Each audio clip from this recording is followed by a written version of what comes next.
რომელმან მართლისა სვიმეონისა მკლავთა ზედა მირთმა ინება ჩვენი საცხოვრებისათვის ქრისტემან ჭეშმარიტმან ღმერთმან ჩვენმა მეოხებით აყოლმაწმულისა და წვლისა ჩვენი საფრთხეობისა და მარადის ქალწულისა მარიამისა და ძლიერები და პატიოსისა და ცხოველწოხელისა ჯვარისა და მეოხებითა წმინდათა ზეცისა უხორცოთა ძალთა წმინდათა დიდებულთა და ყოლაფქებულთა მოციქულთა ღირსთა და ღმერთ შემოსულთა მამათა ჩვენთა წმინდათა შორის მამისა ჩვენისა ივანე ურბერისა კონსტანტინე პოლელი მთავარეპისკოპოსისა და წმინდათა და მართალთა მშობელთა ღვთისათა იოაკიმ და ანასითა და ყოველთა წმინდათა შეგვიწყალნეს და გვაწყობნეს ჩვენ ვითარცა სახიერავს და კაცმოყვარეს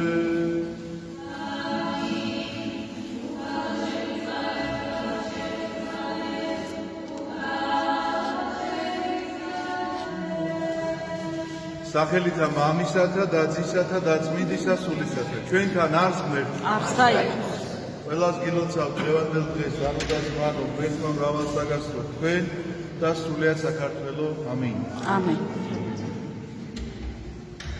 აც განუტევე მონაშენი მეუფეო სიტყვისაებ შენი სამშვიდობით ეს ლოცვა ყველას ყურში გაქვთ მე დიდი იმედი მაქვს იმიტომ რომ არ არსებობს მწუხრის ლოცვა აი ამ ფრაზის გარეშე წუხრის ლოცვაში შეიძლება შეიცვალოს ბევრი რამ, მაგალითად ხმის მიხედვის საკითხავები, მაგალითად პროფრები და კონდაკები დღესასწაულისა თუ ხმისა თუ მარხვისა თუ ესე იგი მსგებსისა თუ ასე შემდგომ და ასე შემდგომ, მაგრამ არის რაღაცა მყარად, უცვალებლად დამკვიდრებული წუხრის ესე იგი ლოცვის აი ამ ტრადიციაში რომ ეს ლოცვა არასდროს არის, როცა არ უნდა ჩატარდეს, ყოველდღე ტარდება მწუხრი, ყოველდღე წაიკითხება.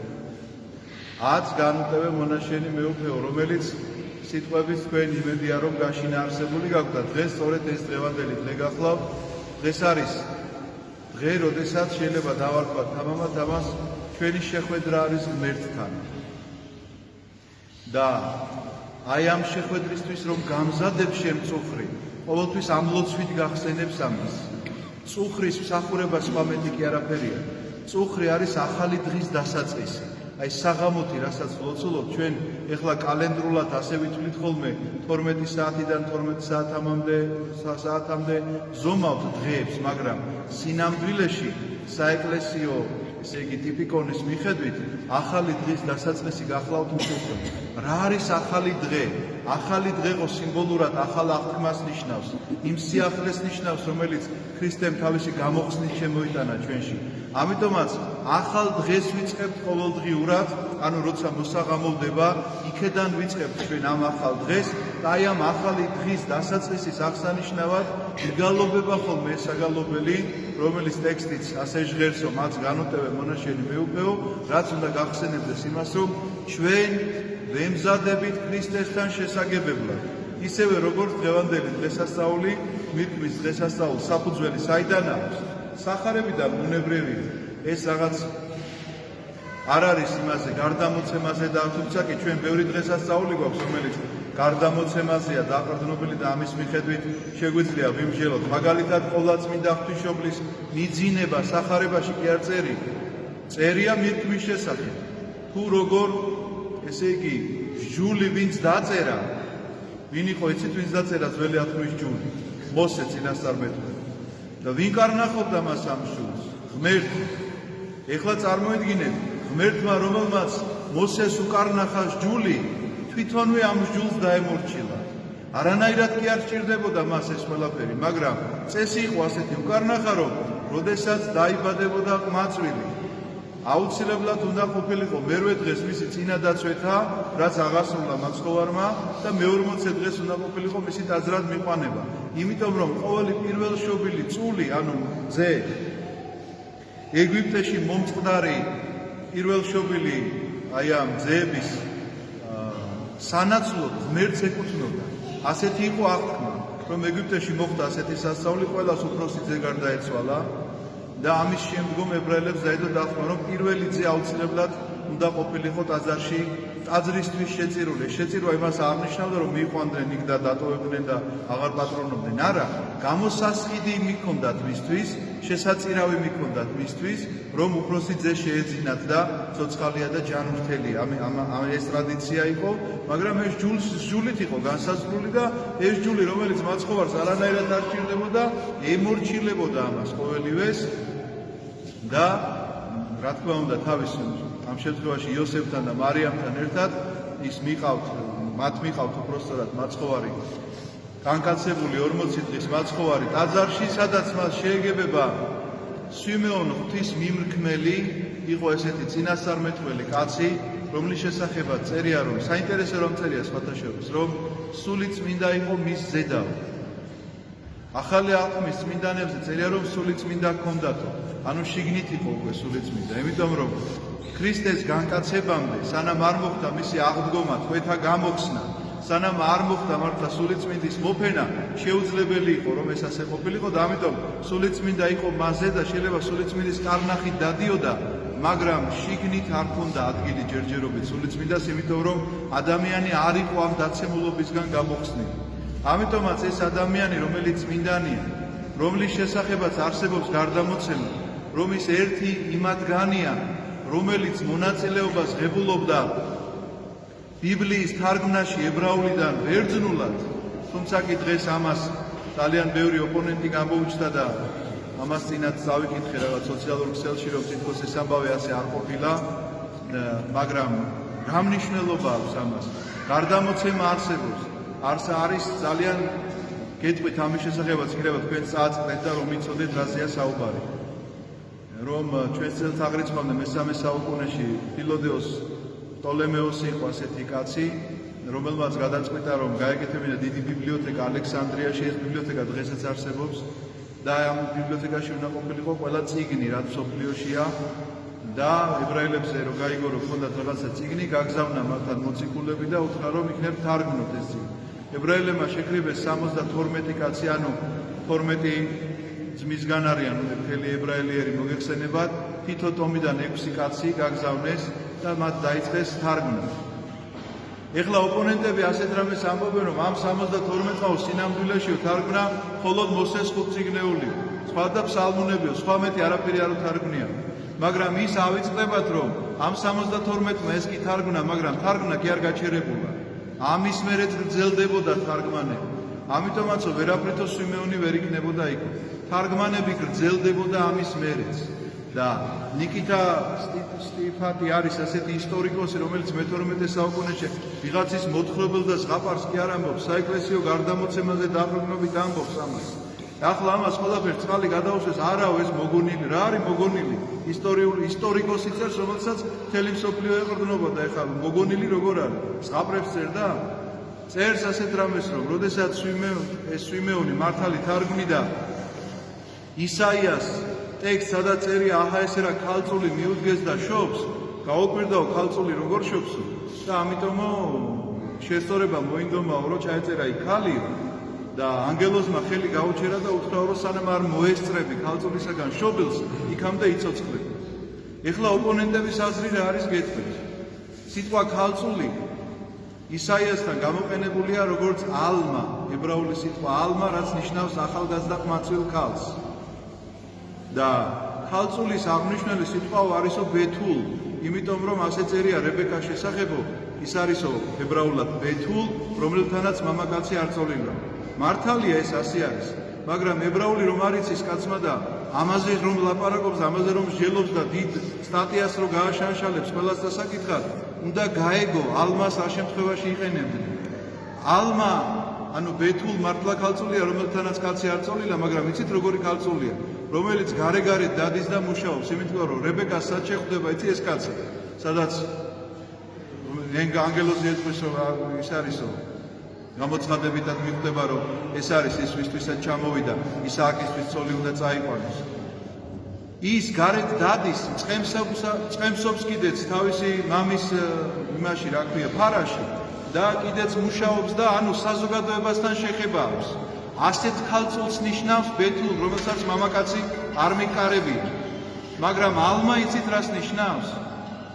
გარდა იმისა, რომ ყმაწვილია და გარდა იმისა, რომ მამაკაცი არ მიკარებია, საერთოდ საზოგადოებისგან მოშორების, როგორც მონოზონი ისე რომ ცხოვრობს, რომ არ გამოდის საერთოდ გარეთ, რომ საზოგადოებაში არ აქვს ესეთი ურთიერთობა.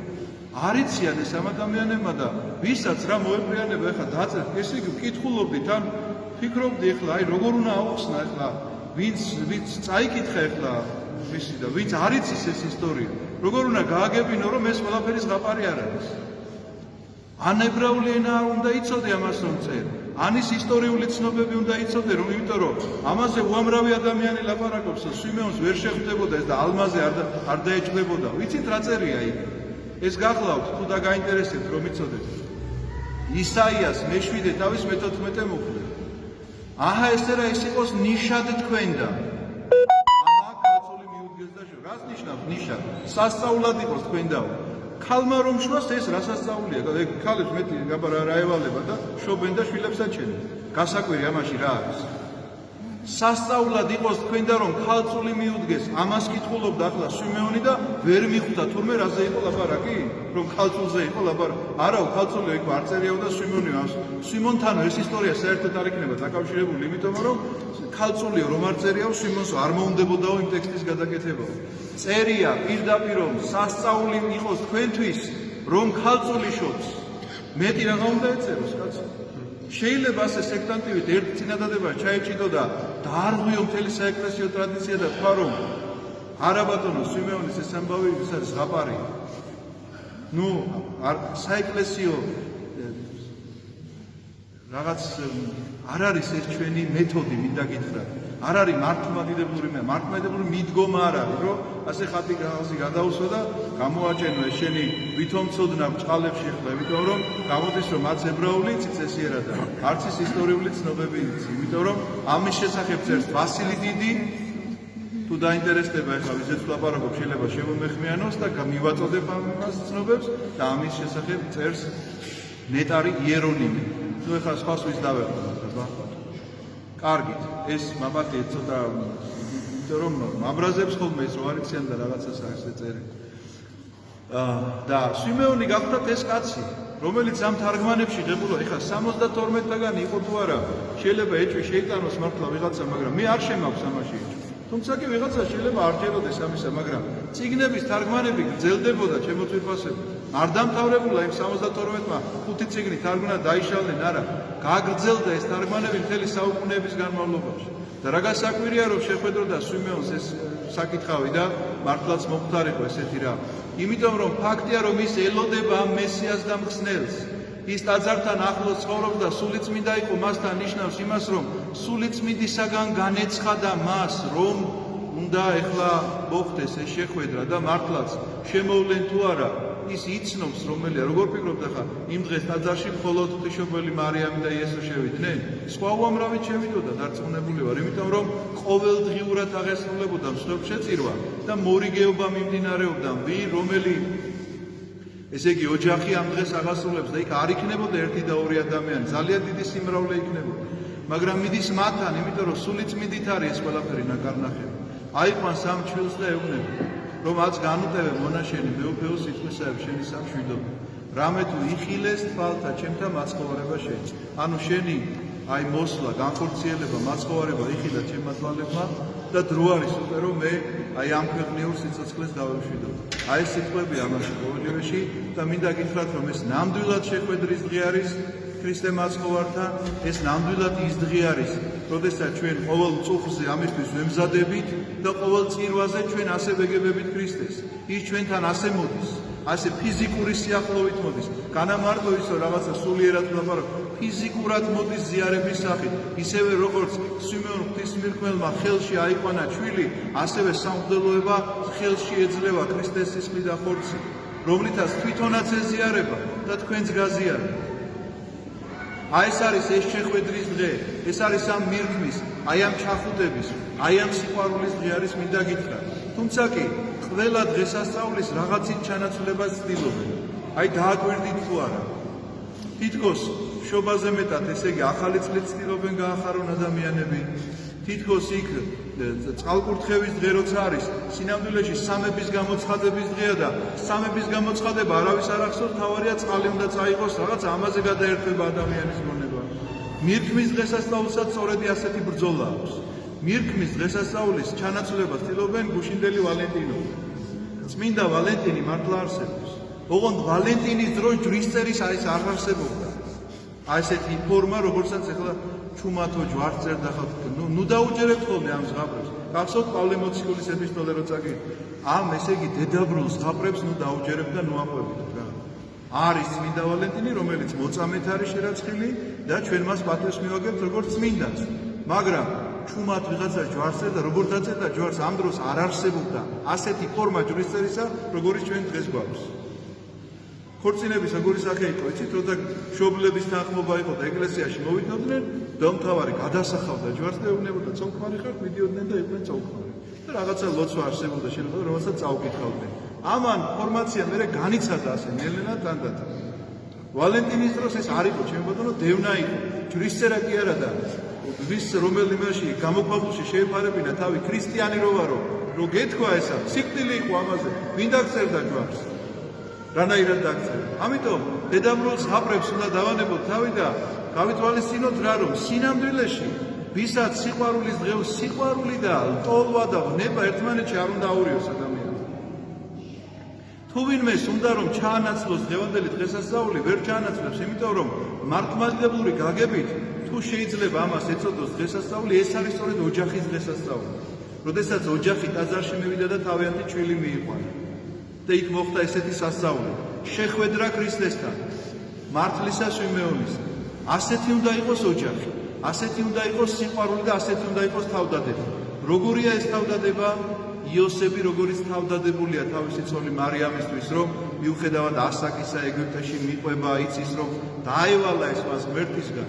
დაევალა იმიტომ რომ ქმარია, მიუხედავად იმისა რომ მათ საერთო სარეწელი არ ქონიათ არასდროს.